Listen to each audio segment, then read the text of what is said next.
What's up, everybody? It's CupofRobots and DJBluePDX Blue. Welcome back. Hello.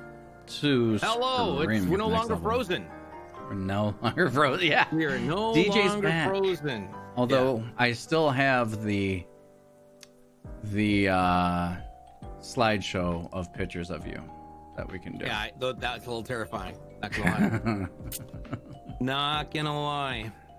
But I'm glad you're back. I'm glad you're unfrozen and you have power back. yes. And now that we have access to the internet and all the other fun things that go along with being back on stream, including other people's inane bullshit, which is fun. Let's go ahead and get the disclaimers out of the way. Today's show is brought to you by the number 18. The sign plus is rated M for mature. If you're over the age of 18, be a responsible viewer and use headphones. Some of the content or language you use here is not going to be appropriate for members of your household. If you're under the age of 18, be a responsible viewer. Ask mom, dad, parent, guardian, or the nuns that adopted you whether or not you're allowed to watch this program.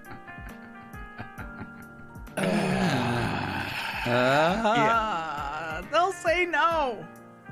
Right? Exactly. Listen, I have the sense that you're dealing with some stuff here. That you're frustrated about some stuff. And it feels like it could be an etiquette conversation. I feel like it could, and it goes along with our, as our final show of the month for November. I mean, for what? Oh my God, I'm 42. Happy birthday to me! God dang it! As the final episode for the month of February, and our whole this month's theme has been that we want to be talking about, what are you making for content and why? How can you make it better and etc. Blah blah blah. Part of that means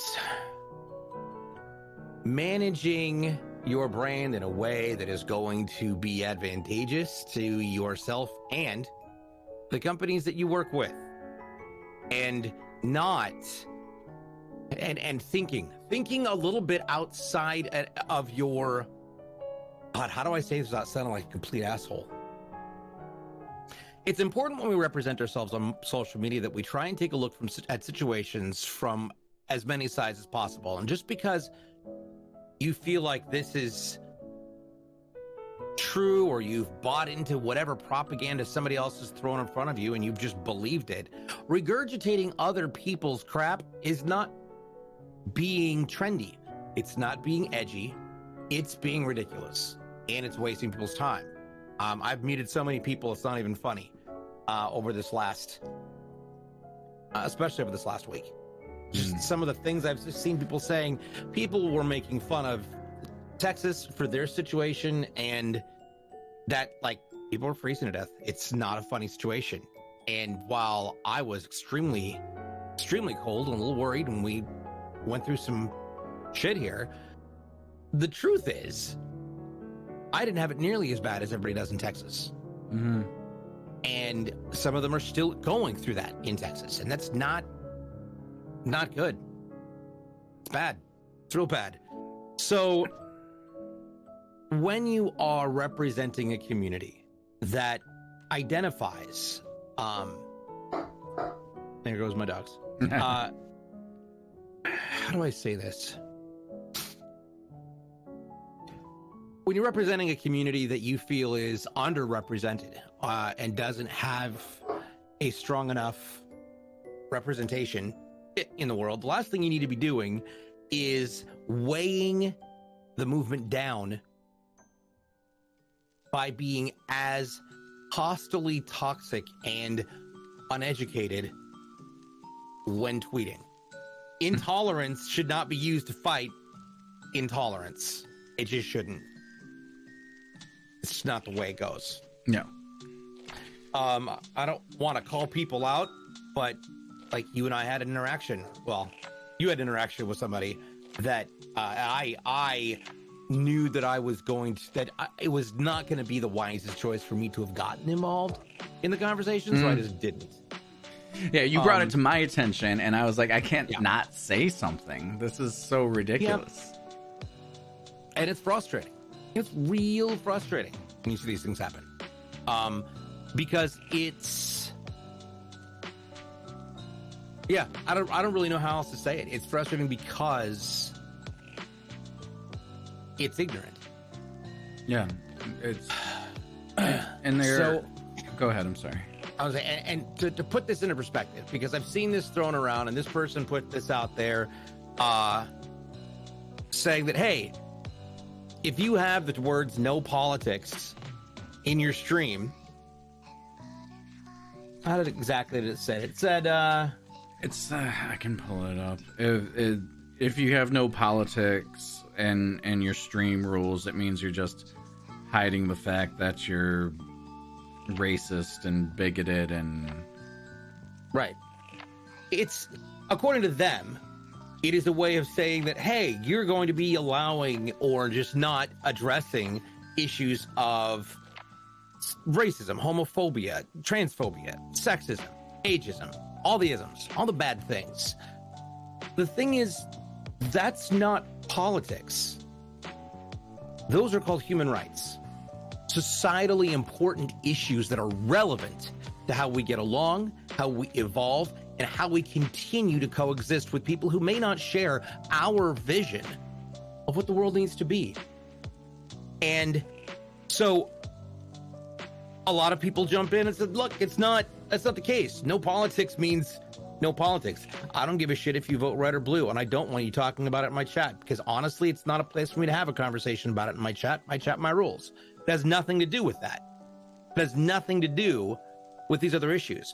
And the fact that this person, who I'll be honest is a very small streamer, has the gall and audacity to try and lay this out there as if to shame people into siding with them, or as if for some reason to paint themselves as the authority on this because they're part of an underrepresented community.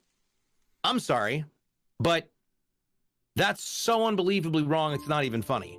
And it's not funny. It's grossly negligent and inappropriate. So, yeah. But it's frustrating because you watch, and it's important, especially as you're setting up for your brand and you're setting up your channel and you're making sure that you are doing what's right and owning your own truth and living and walking that walk, that you're not doing so in a way that either that is without the possibility of being wrong. Other people have how they perceive things. Just because you don't perceive things the same way isn't wrong. But please don't be so arrogant as to think that you have all the answers and that your answers are the only way to think about a situation, because that's not the case. The way this tweet reads is like a zoomer who didn't think it all the way through. And I have it up now, and it says, I don't think I have seen it stated explicitly yet, so quote unquote no politics is just an easy guise for you to hide your racism, homophobia, transphobia, ableism, bigotry, etc. This isn't political, it's never been political, so let's stop hiding and call it what it is. Smiley face emoji. And that is, there's so many things wrong with it, but the main thing that's wrong with it is that he's condemning people for bigotry when he's making a bigoted statement saying that everybody who says no politics is just a racist or a bigot, which is bigotry. Like the statement in itself is bigoted. And there was quite a few people who took issue with that. Yes. And the funny thing is that tweet is still standing. It is. He's just letting it happen. And there was people coming through agreeing with them. Well, and because they want to try and be on the right side of activism. They want to try and be on the right side of a topic that they feel is important. And I want to make a very clear statement. I think that dealing with, addressing, and calling people out for a myriad of different styles, types, and sizes of intolerance is important. And we're seeing it happen more and more lately, and it's great. People need to be called on their shit. Shitty people need to realize we're tired of you being shitty. However, this does not help. And while some people want to get on the back of an activist moment and go like, hey, we're fighting for these people's rights, or we're fighting for this, or we want to make sure that you understand that we're here and we're not going to be scared. great. You can do so without trying to perpetuate A, a lie, B, an uneducated statement, and C, any type of all-encompassing rhetoric that is geared and designed to shame people. That's not how you do this when you're talking about, hey, things to consider. Because I literally started, I've been watching, and these people who are quote-unquote activists, there's a lot of them who are out there that there's a difference between activism and drama. There is a difference between those two things. One finds opportunities to engage and educate or create an inviting or engaging conversation so that you can create an environment where one can learn how to better communicate and why certain styles or types of communications may be in fact harmful or inconsiderate. Then there's the drama. The drama is the loud, beat you in the forehead with a brick kind of people who are just there for the engagement, because the louder and more extreme you get, the more people that are going to engage with your tweet, or the more people that are going to engage on the topic. Whether or not those engagements are indicative of, hey, that's a good point, or that's a shitty take on the situation. It seems to be these types of messages are designed solely for the purpose of getting attention, not actually addressing the problem. Yeah, and they think that's what activism is. Some of us just don't feel comfortable. Yeah, some of us don't feel comfortable talking about politics. I don't want to talk about Democratic, Republican, liberal, conservative, anything on my show. And every once in a great blue moon, it ends up becoming the topic of conversation, and we don't really have a choice aside from to just address it and move on. But again, your channel, your rules. If that's the way you want to run your channel, congratulations, run your channel in that way. But do not expect other people to subscribe to your interpretation of a myriad of misconceptions that you're going to put out there on Twitter. Well, that doesn't mean anybody else has to obey it or respect it. We get it. You have a point of view. Congratulations. Yeah. That's neat. But under no certain circumstances should you ever consider the fact that, hey, everything you just said is absolutely correct. Nope. Not even the truth. No, it's such a frustrating.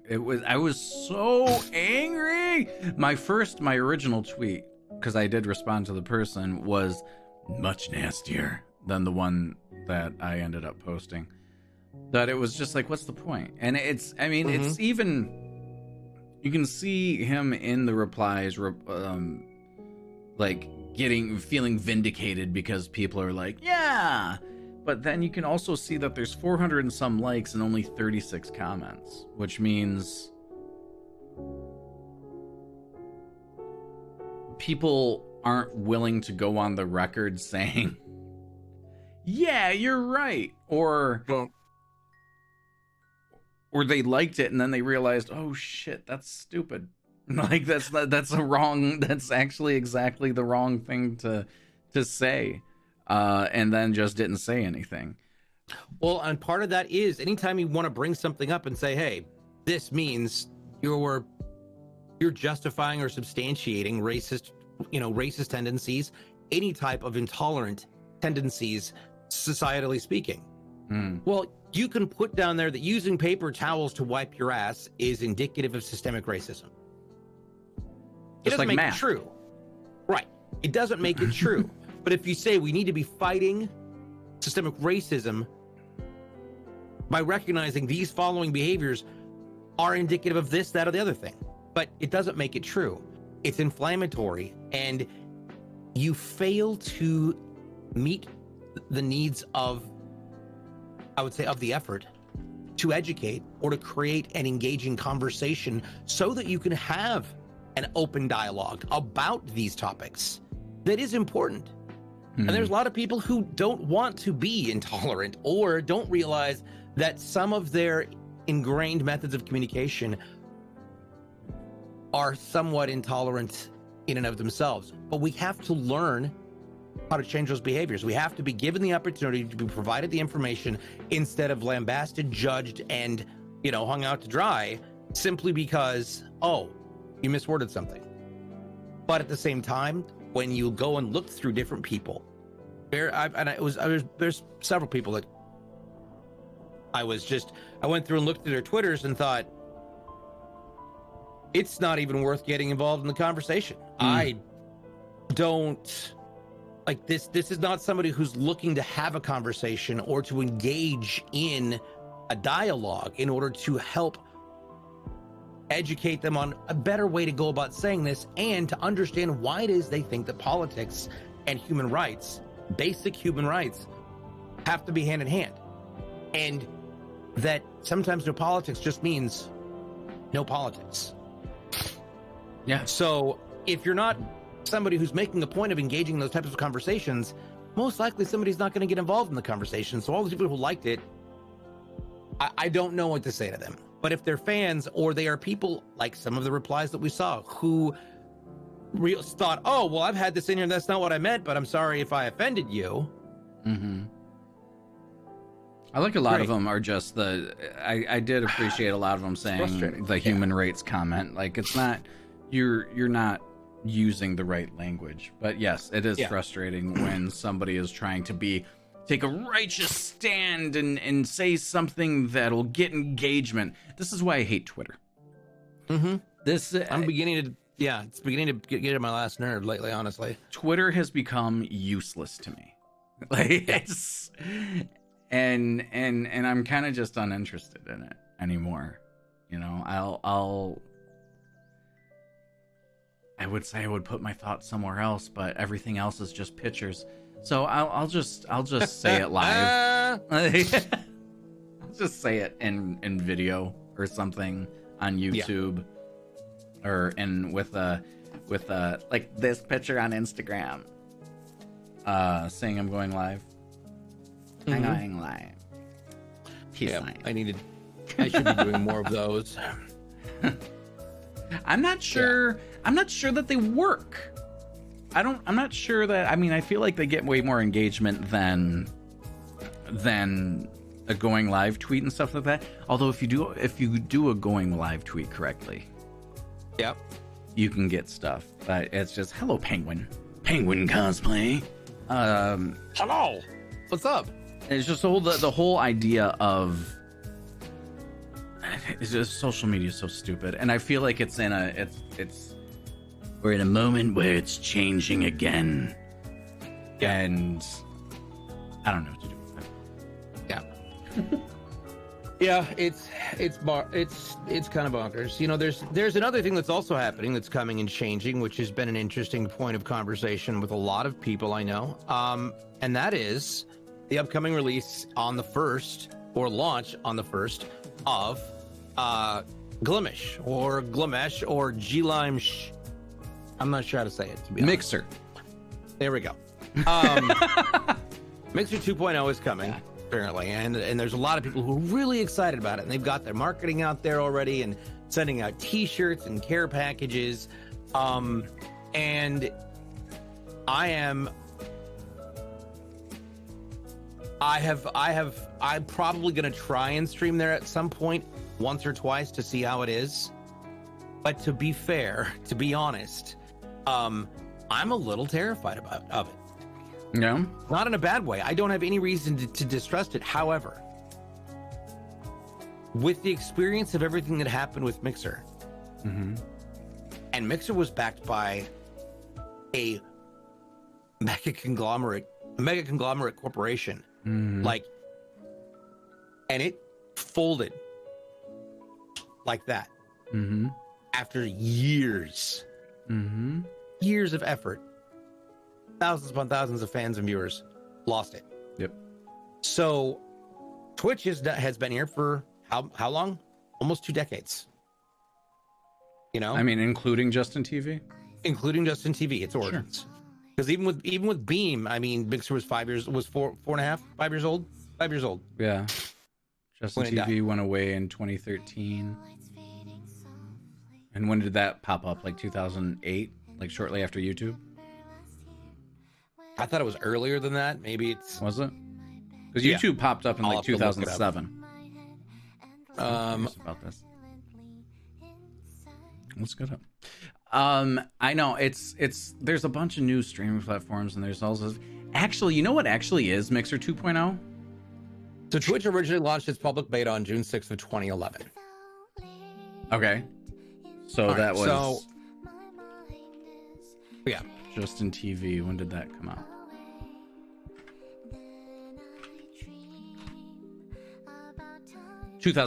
March 19th, 2007. Same year as 15 YouTube. years. So 15 years total. And that's at least a solid history. And you know they are locked in. They're a massive cornerstone. Mm-hmm.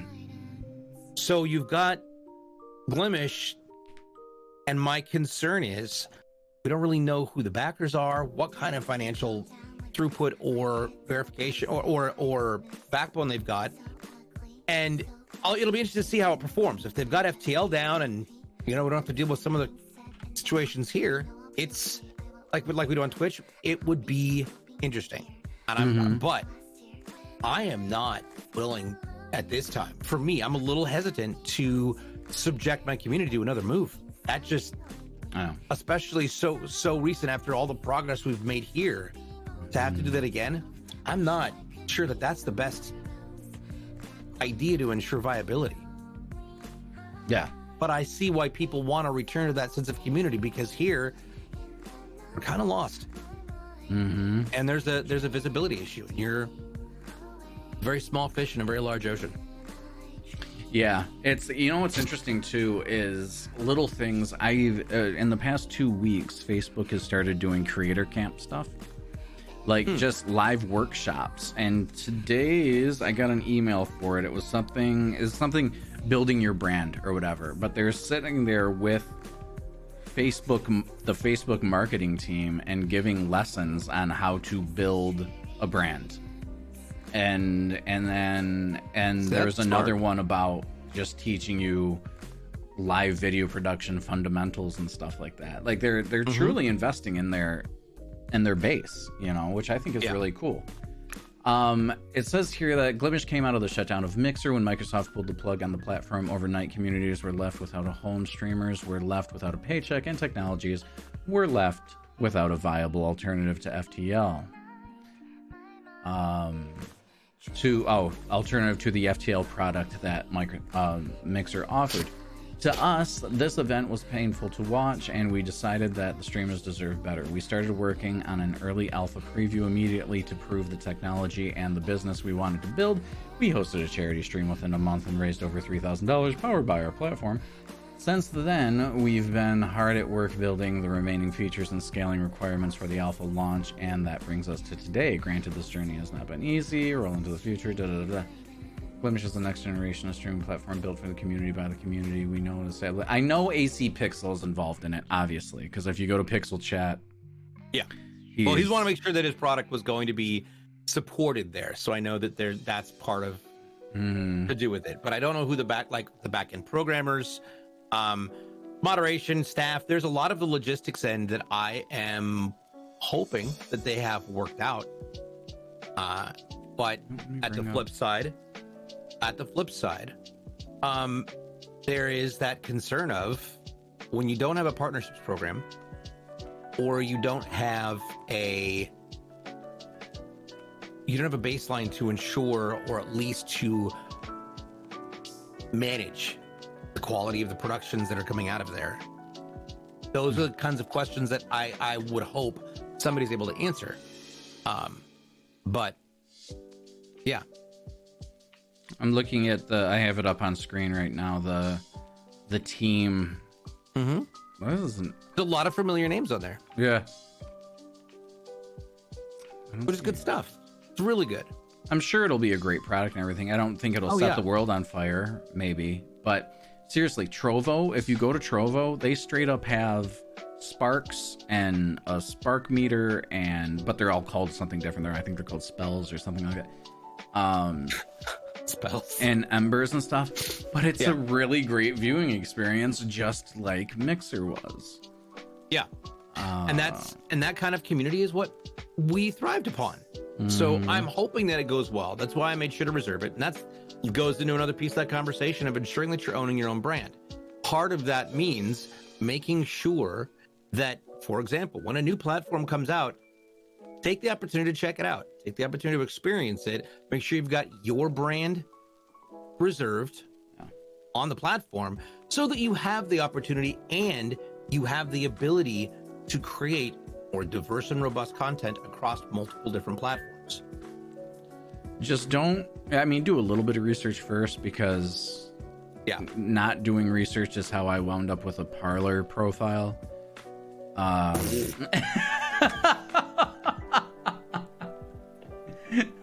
I jumped on it over a year ago when it first came out, and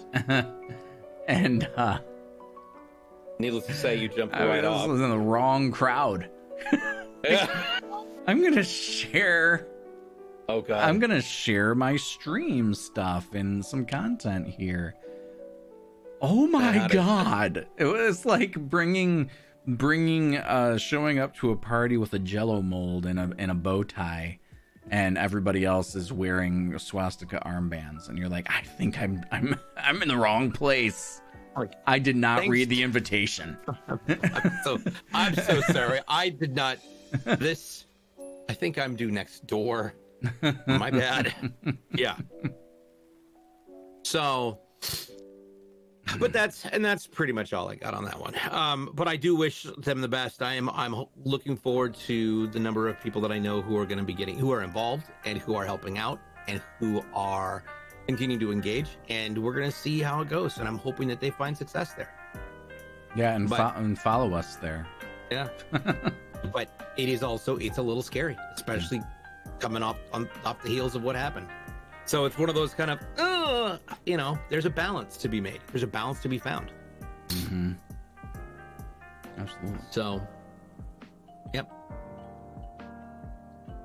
That's pretty much. I somehow got 5 followers on Trovo. Made a profile. I did try streaming there once. Multiple. They got a hold of me about some partnership stuff, and I had to stop them at the music issue. Yeah, they got a hold of me too. I was like, yeah, that's not gonna work. I'm a DJ. That's literally what I do. Yeah. So thanks, but no.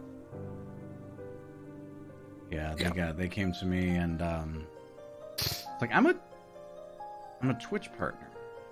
The money you're talking about seems neat, but I can't do anything. Yep. I'm adjusting Windows right now so I can bring this up. Yeah, I have it up on, and I just want to show you like how mixery this is. Let's just go into this guy's stream.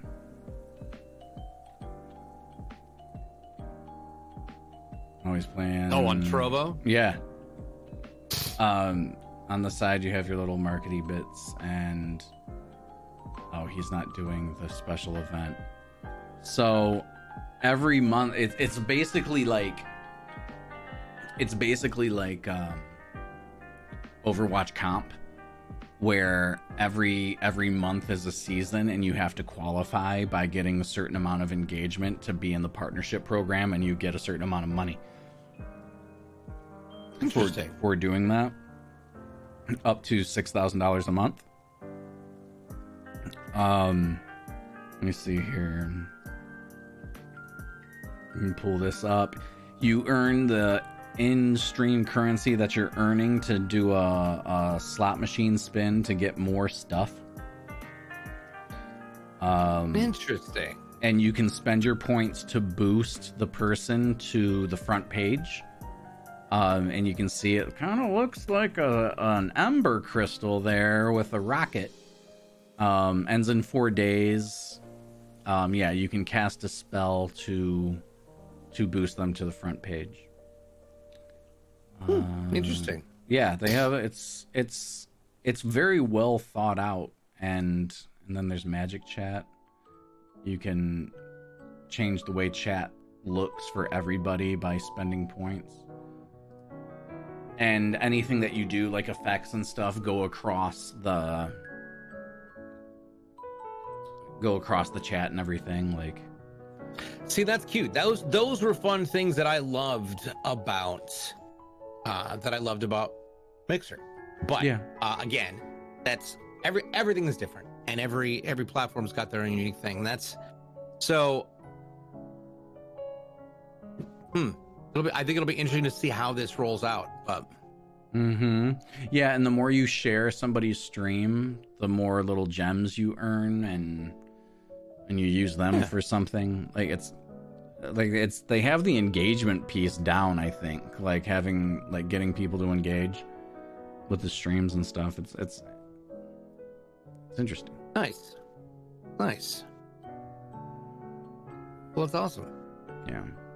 Everybody else is doing cool shit except for Twitch. But apparently Twitch has cool shit in the works as far as discoverability and all that, and there's stuff supposedly happening behind the scenes right now.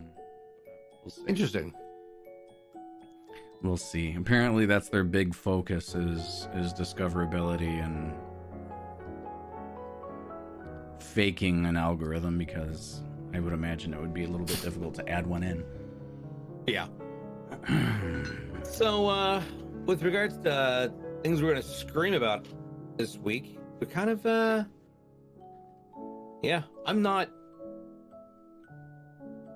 I've actually hit that point where I'm just done screaming and more focused on not being annoyed enough to just take a week off. Yeah. No, I think I've reached that point. I'm just, exactly. My brain is exploding because of other people's absurdities, and I don't know how to address that. So maybe that's the topic we should talk about. Managing your stress, managing how it affects and comprehensively accepting, understanding, and seeing the effects of your own stress levels on the value of the production that you are creating. Yeah, I mean, it definitely shows right there. It definitely shows when you're not feeling it, and I know it shows when I'm not feeling it, and it's, if you're not feeling it and you know you're not feeling it, just don't go live. Yeah, and just let your community know, communicate it, but rather than drag them along something that you're going to regret and probably delete anyways. I mean, it's just like nobody wants to watch you just be like, yeah. I went through a whole, like, almost 2 weeks of doing that, like, recently. Like, I'm going through the motions right now, man. When I tried to switch to nights because I got a job, and I was like, God, I'm just not feeling this. And switching to nights after being a daytime streamer since 2014 is basically like deleting your channel. and I was just like, fuck, and I have pressure on me from, like, to perform by people who represent me and things like that. It's just a bad combination of things. And you could feel it. Penguin could feel it. Penguin's always there, no matter what. She just comes in there and she watches me stare at the screen, and get a 4.0 KD in COD or something, just phoning it in. That's hilarious. But it's hard. It's hard, and it's. If you give your community enough credit to, if you accept the fact that your community likes what you do, give them enough credit that they will understand that you need a little bit of time. Yep. Agreed. And I think that's one of the hardest things about being a content creator or even just a streamer, is just like that constant feeling like you have to be live. Like our friend of the show, Harris Heller, says, if you're not creating content, somebody else is. That's a horribly unhealthy way to think about content creation. Yes. You want to talk about overworked? That's quality over quantity is always the best medicine for anything. Yep. Especially if you try to go for the quantity and just try to hammer an algorithm on TikTok or YouTube or something like that, you just end up making a TikTok and then uploading it to YouTube, and you just keep duplicating your content and hoping something sticks and not actually making any content for the specific platform, and you just end up hurting yourself in the long run anyway. So just chill the fuck out. Chill the out. Exactly. You know, we have very somber music playing right now. I know you can't hear it, but it's appropriate. Yeah. So that's kind of where we're at, and it's kind of where I'm at. Just kind of, I can only take so much of other people's dumbness, where I just either get fed up and say something potentially life-altering, which will usually get me in trouble, or I just shut up and sit back and don't say anything, stay out of the drama, and want to draw a mustache on my face with a permanent marker because I'm like, hey, maybe I'll look French or I'll look different, or give myself really big eyebrows and be like, oi, maybe I'll look French. I don't know. Oh my god. Like just to do something spastic, but also yeah, I was off for 3 days, and it was funny because I was off for 3 days because of the snow and the ice, and when I came back I had lost over almost 100 subs. Yeah, subs, not followers. Yeah, like, so you're stuck in this balance of, I need to create in order to be able to make the money that I need in order to live, or I need to take time off so that I can create better content and get myself in the right headspace. Yeah. And yeah, that's what I think that's one of the issues with the whole Twitch ecosystem and live streaming is that Twitch can't be treated as the main piece. It can't, because you can't rely on subscriptions to stick around, and that's a certain portion of your subscriptions is passive income because people just let their shit renew. But I mean, it's like $2.50 a month, per thing. And what, creating a situation where you don't have to be live all the time to make an income is like the goal. And that's why YouTube is so important, because you can, once you get to the point where you can monetize your videos and your videos are getting traction, you can start to make a passive income, and then at that point you're probably also being able to do sponsored stuff as well. And that stuff that you're using to make a passive income through ad revenue can, if you're doing it right, draws stuff to your Twitch and grows there. And then when you do go live on Twitch, you have more going on and you get more subscribers, and subscribers to me are a bonus. I can't if I relied on subscribers, I would need much stronger medication than I'm on. So it's hard, and it's hard too, because back in the day it used to be like everybody was subscribing to channels on Twitch. Yep. Everybody was cheering bits, everybody was doing all this stuff. That has fallen so much. Well, and Art, think about, like, the economy of the world is currently at a standstill because of COVID. Yeah. And it's terrifying because we're watching people's livelihoods and people, people are losing their homes. People are trying to figure out how they're going to get food on their table. And it's a moment where you kind of sit here and go, okay, I understand this. Definitely not going to bitch about it. People can afford what they can afford, and that's it. Mm-hmm. So that's why the balance becomes, how do I create engaging content that is going to be considered advantageous, or at least improving the quality of life of the people who are watching it through joy and hope and happiness. It's the only thing that I could think of, the only equation that I can work out in my head to make it happen. And it's not an easy answer. In fact, there is no one single answer to the equation, but it's something that for anybody who's listening to this and thinking, what can I do different? Or if you are also experiencing this, A, you're not alone. Mm-hmm. B, you got to just keep trying different things till you find what works. Don't lose hope. But also, make sure you've got all your ducks in order. Mm-hmm. You know, there's a lot of leeway in there. And I hate to be that guy that says, hey, you know, this is an answer, but it's not the answer. Mm. It's because this is a devolving industry that changes overnight in some cases. Mm. So yeah, and the way people are consuming content is completely different. The way people are using Twitch is completely different than they used to when we started, and yeah, it's, you know, old fogies like us have a hard time adjusting.